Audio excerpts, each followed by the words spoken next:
Sudah mulai rupanya. Ya, halo, selamat pagi, selamat siang, selamat sore, dan selamat malam, Kisana. Seperti biasa kita ketemu kembali dalam acara Kursi Kosong. Bahwa kursi kosong ini salah satu gagasan saya lah. Kalau dikatakan ini podcast, mungkin juga podcast. Dikatakan ini monolog, mungkin juga monolog. Atau cuap-cuap saja lah. Jadi di kursi kosong ini ada tagline-nya. Saya ingat dalam sebuah film Kerasakti, Tom Samcong pernah bilang, kosong adalah isi, isi adalah kosong. Itu kata Tom Samcong. Jadi kursi kosong, kosong adalah isi, isi adalah kosong. Saya Antif. Ini sebuah keinginan saja lah, keresahan dan juga ketidakmampuan saya dalam berbicara secara langsung dengan orang-orang, dengan siapapun yang ingin saya ajak bicara, tidak terucap, tidak terungkap. Maka di acara kursi kosong ini saya ingin coba ungkapkan semuanya melalui pertanyaan-pertanyaan tentunya. Apakah nanti terjawab atau tidak, saya tidak tahu. Yang jelas acara kursi kosong ini ya keresahan saya saja lah. Atau nanti yang duduk di sini bukan saya saja. Nanti siapapun yang mau bicara di kursi kosong, silahkanlah. Ya, kursi kosong ini digagas tadi karena sebuah keresahan saya secara pribadi. Bicara apapun, terkadang di depan orang susah kita bicara, padahal ada yang ingin kita sampaikan ke orang tersebut, tapi ternyata apa daya tangan tak sampai atau ucapan tak bisa terucap. Nah, tidak akan banyak lebar lagi di kursi kosong kali ini. Taruhlah ini episode pertama. Di episode pertama ini saya akan undang salah satu yang menurut saya ini sangat berkompeten di bidangnya, memiliki segudang ilmu dan segudang pengetahuan tentang apa yang ia geluti sampai sejauh ini. Dan topik atau hal yang akan kita bicarakan adalah sesuatu yang sangat urgent, atau bisa dibilang ini bahaya kalau tidak sampai diselesaikan atau minimal meminimalisir lah keadaan ini, yaitu isu lingkungan. Ya, isu lingkungan. Di beberapa kesempatan hari yang lalu atau di beberapa waktu yang lalu, beberapa komunitas seni budaya, juga ada aparat keamanan, kemudian ada ya yang terkait perihal lingkungan lah, ya, para pecinta alam, kemudian orang-orang yang memang kompeten di bidangnya gitu. Mereka semua membicarakan tentang Gunung Ciremai, membicarakan tentang kebijakan-kebijakan, berbicara tentang pariwisata, kemudian ekosistem dan lain sebagainya, yang pada akhirnya takut sesuatu ini terjadi. Apa sesuatu itu? Ya, bencana alam. Sekarang sudah banyak terjadi di Kabupaten Kuningan ini. Salah satunya ada Taman Kota sekarang sudah mulai banjir, ya, Jalan Siliwangi itu. Ini kan pertanda, artinya 4-5 tahun yang lalu tidak ada banjir sampai satu lutut atau semata kaki juga tidak ada, tapi sekarang sudah mulai naik gitu. Kemudian selain banjir di wilayah Kuningan kota khususnya, kalau kita berada di posisi Ciawi misalnya, Kuningan kota itu berarti kan dataran tinggi. Jadi kalau misalnya Kuningan kota itu sudah terendam banjir, apa yang terjadi dengan wilayah-wilayah yang rendah seperti Ciawi misalnya, apalagi kalau Cirebon, Kuningan ini dataran tinggi. Kalau Kuningannya sudah terendam banjir, ya Cirebon mungkin akan jadi lautan sepenuhnya.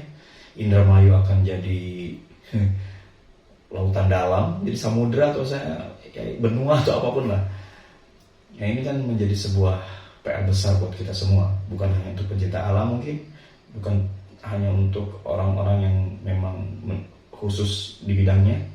Nah, kita akan coba bicara mendalam lah. Ya, ini ungkapan-ungkapan yang tidak terucap, ya hanya nempel di benak dan juga di kepala saya. Saya akan coba tanyakan ini ke narasumber kita, dan sudah ada di hadapan kita semua di sana. Dia adalah salah satu, atau beliau adalah salah satu pakar lah di bidang lingkungan, khususnya sumber daya alam, kemudian juga terkait dengan segala hal yang tentang inilah hutan, kemudian tentang reboisasi, tentang bahkan beliau juga tentang mengetahui persoalan irigasi, peternakan, tambak. Wow, pokoknya banyak lah. Kalau bicara soal sumber daya alam, sumber daya manusia, kaitannya sama orang ini. Juga tentang kebijakan-kebijakan yang memang seharusnya muncul, seharusnya berlaku di negara kita, khususnya di daerah kita sendiri. Baik, hari ini kita kedatangan Fulan. Selamat apapun lah. Selamat pagi, selamat siang, selamat sore, dan selamat malam, Fulan. Pak Fulan, tadi sudah disampaikan di awal bahwa taruhlah ini podcast ya. Podcast kali ini kita akan berbicara terkait isu lingkungan. Dan sekarang sudah mencuat kembali. Mungkin sempat dibicarakan beberapa tahun yang lalu, tapi sekarang sudah mulai terangkat lagi. Menurut panggilannya Bapak atau Akang atau Om nih? Oh, Akang aja, siap. Kang Fulan, di beberapa waktu yang lalu beberapa komunitas lah digagas oleh satu komunitas yang berkesenian untuk berkolaborasi dengan komunitas-komunitas pencinta alam, budaya, seniman, yang terkait dengan pendidikan juga ada, aparat keamanan juga dilibatkan, dan juga banyaklah yang intinya manusia-manusia yang memang menurut penggagas itu ya memang harus dilibatkan untuk membicarakan isu lingkungan. Menurut Kang Fulan, pertemuan-pertemuan ini sebetulnya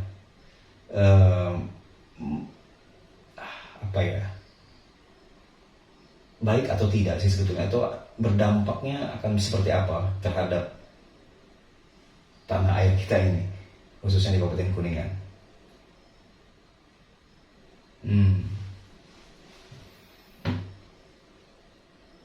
Ya.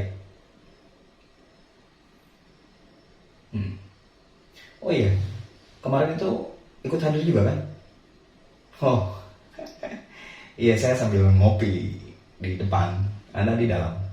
Oh, ya, ya lanjut.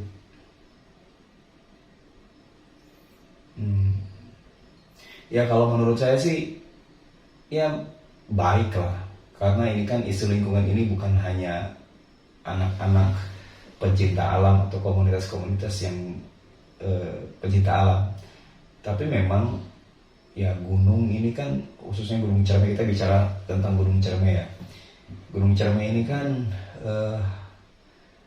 yang menjadi sokongan lah, menjadi inti dari kehidupan khususnya di Kabupaten Kuningan itu. Karena di sini air melimpah, kemudian udara juga masih segar. Jadi mungkin ini salah satu hal yang ingin dibicarakan oleh kawan-kawan kita itu.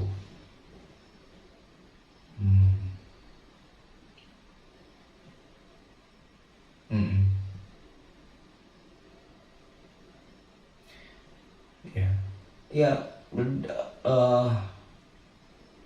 lihat berwenang pun ya otoritas itu juga menyampaikan sih, tapi sayang aja justru tidak fokus terhadap yang kita bicarakan secara global gitu, malah larinya kemana-mana, bahkan bicara akan malah menitik beratkan atau menginformasikan akan ada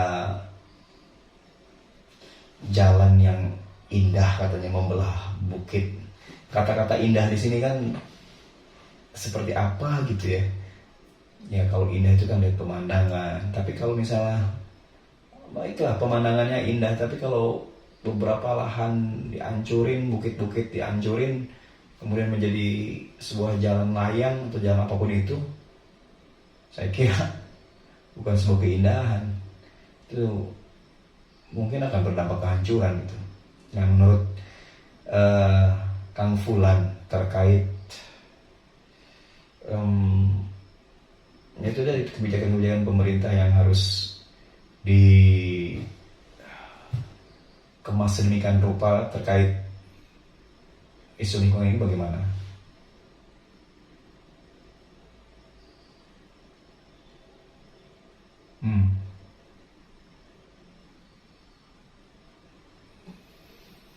Iya, iya, iya. Hmm. Iya, regulasi ya, betul betul. Regulasinya harus jelas, aturan-aturannya harus jelas ya. Saya setuju kan. Cuma masalahnya, oke lah, kalau terkait regulasi mungkin orang-orang seperti Akang ini paham lah siapa saja yang harus dilibatkan, kemudian otoritas mana saja yang memang berkepentingan. Tapi kan itu juga harus dikawal ya, dikawal oleh semua pihak lah, ya termasuk kita-kita juga gitu.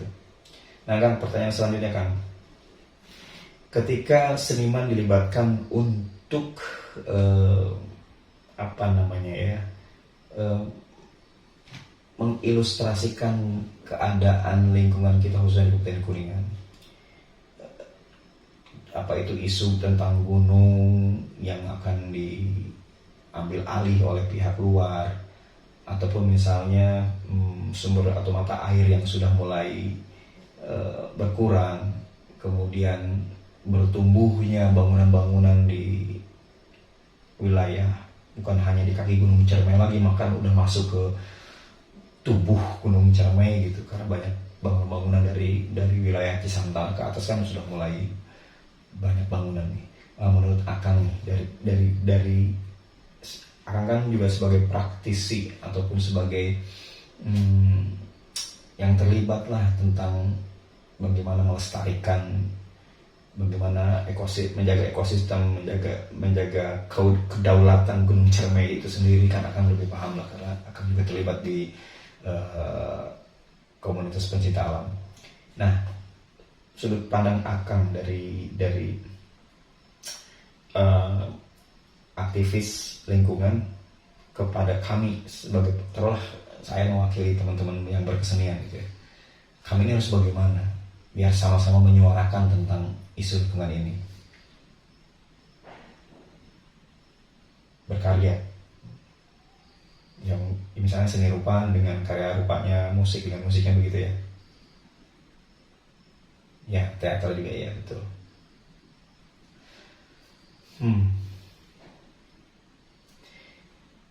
Iya sih Kang, tapi kan gini Kang, seniman ataupun kami ini baik budayawan atau mungkin siswa juga kita libatkan. Kami ini kan tidak ke gunung, artinya kita semua yang ada di Kabupaten Kuningan ini juga nggak terlalu melek tentang gunung. Justru yang paham tentang gunung itu ya akan ini atau para pecinta alam yang lain, baik teman-teman adik-adik kita di sekolah atau pecinta alam yang sudah profesional, yang tahu itu kan tentang gunung itu Akang dan kawan-kawan. Justru kami ini taruhlah para seniman ataupun komunitas-komunitas tertentu yang juga peduli, butuh edukasi kan, butuh edukasi yang tidak hanya informasi sepintas atau selintas gitu. Kita juga butuh yang masif gitu, bahwa ini loh ekosistem yang udah mulai hilang, inilah akibat banyak orang ke gunung,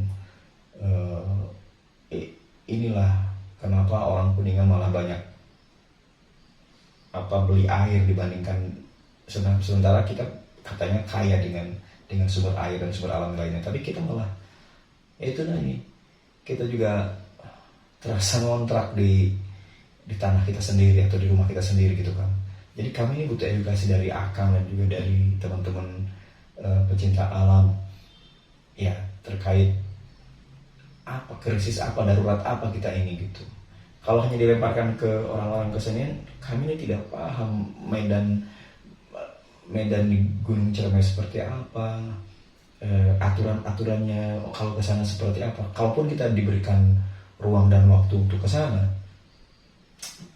itu akan terlalu lama untuk, bisa saja sih, tapi ya mungkin 50% kita nggak akan terlalu maksimal sih kan. Kalau menurut saya kan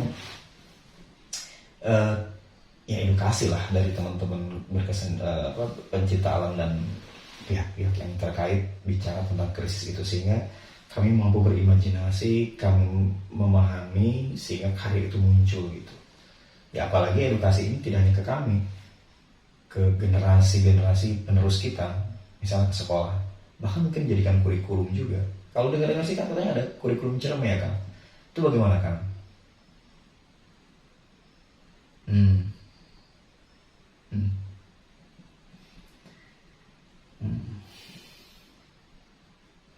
Iya, di kampus juga sedang sudah mulai ini sih Kang, meskipun kurikulum Ciremai ini belum belum masif ke kampus, tapi kami mencoba terutama di pembelajaran sastra itu, misalnya pembelajaran puisi.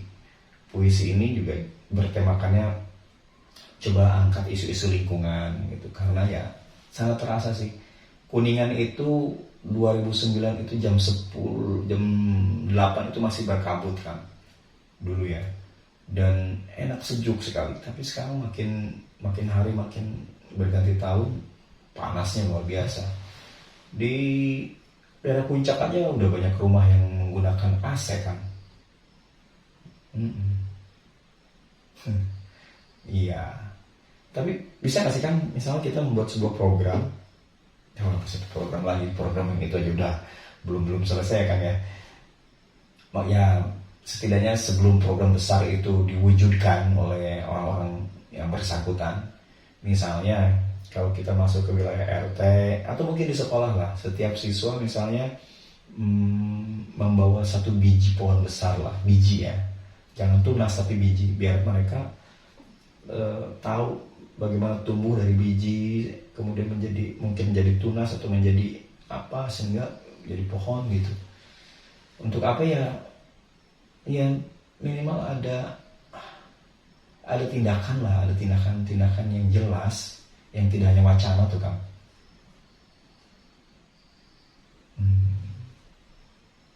Iya, iya, iya menarik sih Kang, menarik. Ya isu-isu lingkungan ini kan jelas bukan hanya di Kabupaten Kuningan ya, bukan hanya di Provinsi Jawa Barat ataupun Indonesia, tapi ini udah isu-isu dunia kan. Salah satu, kan Akang tadi sudah mengatakan bahwa Kuningan salah satu penyuplai hutan yang masih bagus lah, termasuk oksigen yang ada di wilayah Kabupaten Kuningan masih bagus itu. Nah ini kan sampai kapan Kang, kalau kita merasa baik-baik saja di tanah ini, mau sampai kapan gitu? Kita kan sudah mulai lihat nih di kota, di Tamkot, di Jalan Siliwangi udah mulai banjir kan. Iya. Hmm. Iya, emang lucu sih kan. Iya, harus ada sebuah kesepakatan juga dari atau regulasi yang jelas dari pemerintah terkait mana tanah yang memang harus digarap, mana tanah yang harus dilindungi. Ada juga sih salah satu seniman yang bukan satu seniman, ada orang yang peduli terhadap lingkungan, tapi misalnya dia mendirikan sebuah tempat di sebuah hutan itu yang asri ya, tapi ketika dia mendirikan bangunan di sana dicampur ada besi dan semen sebagai pondasi, bukankah itu juga merusak lingkungan Kang? Iya, apalagi kan dia mengatakan nanti saya undang para seniman budayawan nasional, internasional dihadirkan agar mereka tahu betapa indahnya Gunung Ciremai.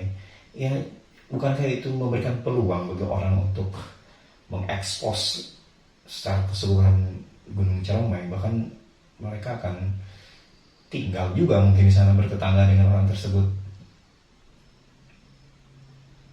Iya, oke lah, di lingkungannya memang asli banyak hutan, masih hutan rimba gitu ya, kemudian mata air masih mengalir. Tapi ketika diundang atau mengundang seniman-seniman bermain musik, bermain gitar, bermain apapun itu, bukankah itu juga merusak ekosistem bunyi alam?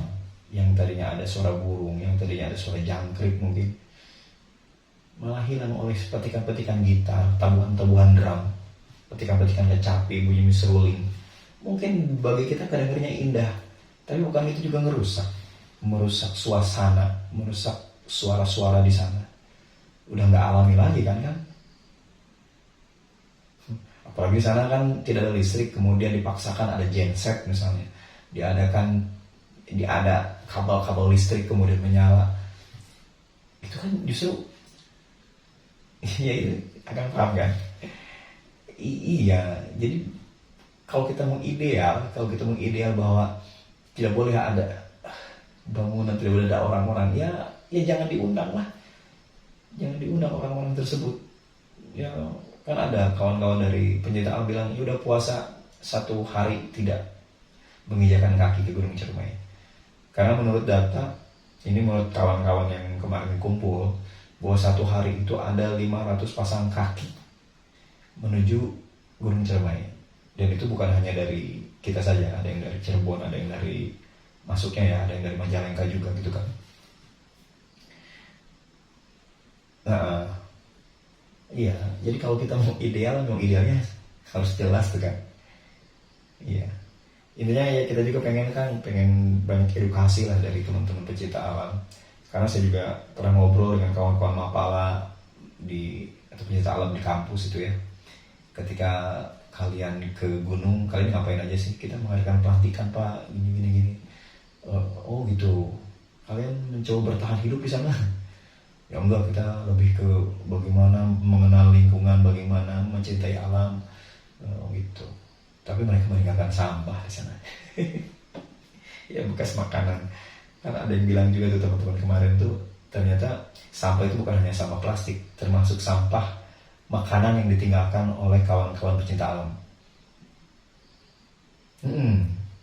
Ya kan akhirnya cacing-cacing itu ya yang di sana makannya mie, sisa-sisa mie, sisa-sisa biskuit, sisa nasi. Mungkin ini juga merubah ekosistem tuh, merubah kegemburan tanah yang tadinya mereka memakan daun, buah-buahan yang jatuh dari pohon, tiba-tiba di situ ada bekas permen, ada bekas es.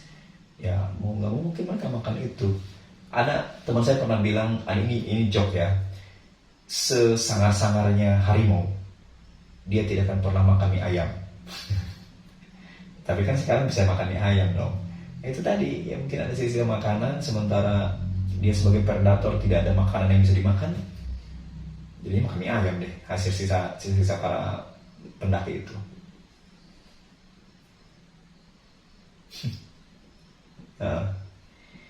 Oh iya Kang, yang ini terakhir ya Kang. Saya sependapat dengan Akang bahwa pada akhirnya isu sosial, ya yang bagian dari isu sosial juga sih, isu lingkungan ini bukan hanya PR pencinta alam, tapi kita semua ya yang ada tinggal di sini, bahkan mungkin bukan hanya orang Kuningan, seluruh manusia yang namanya manusia di muka bumi ini harus menjaga lingkungan ini gitu. Ya. Kalau kata teman saya namanya Pak Dr. Arif itu pernah bilang, sebetulnya kalau kita mengerjakan tugas kita dengan baik, dengan semestinya, ya ini akan baik-baik saja gitu. Kalau kata almarhum Sugianto Thomas itu pernah bilang, kalau kita kerja baik akan baik-baik saja gitu. Artinya seperti yang dikatakan oleh Akang tadi, bahwa ya sesuai dengan tupoksinya lah, job desk-nya harus jelas gitu. Yang jelas regulasi harus jelas juga kan. Aduh, kita ini ngomong apa ya? Oh, sampai lupa minum kita. Nanti setelah ini kita ngopi di luar. ya belum ada sponsor. Ya, Kisanak, obrolan hari ini cukup menarik, dan Kang Fulan juga akan ada acara lagi dan kita akan ngopi dulu. Ternyata ya ini yang disampaikan oleh Kang Fulan, isu lingkungan ini bukan hanya di Kabupaten Kuningan, tapi memang ini sudah menjadi PR dunia. Ya setidaknya kita sebagai manusia, meskipun kita tidak menanam pohon, minimal kita tahu lah bahwa pohon itu sangat bermanfaat, bahwa oksigen itu salah satunya muncul dari pohon. Ya mau tidak mau, sadar tidak sadar kita harus menjaga itu. Ya, menanam pohon, mungkin ada program satu rumah satu pohon misalnya. Kalau di komplek ini ada 1000 rumah, ya pasti ada 1000 pohon. Baik, itu saja yang bisa kita sampaikan. Mudah-mudahan kita ketemu lagi dalam keadaan sehat. Apapun, kalau kita tidak sehat, nggak bisa apapun. Ya, terima kasih. Kosong adalah isi adalah kosong, kata Tom Samcong. Terima kasih. Assalamualaikum warahmatullahi wabarakatuh. Dadah. Oke, terima kasih kan. Ya, nanti kita ngopi dulu lah. Oke.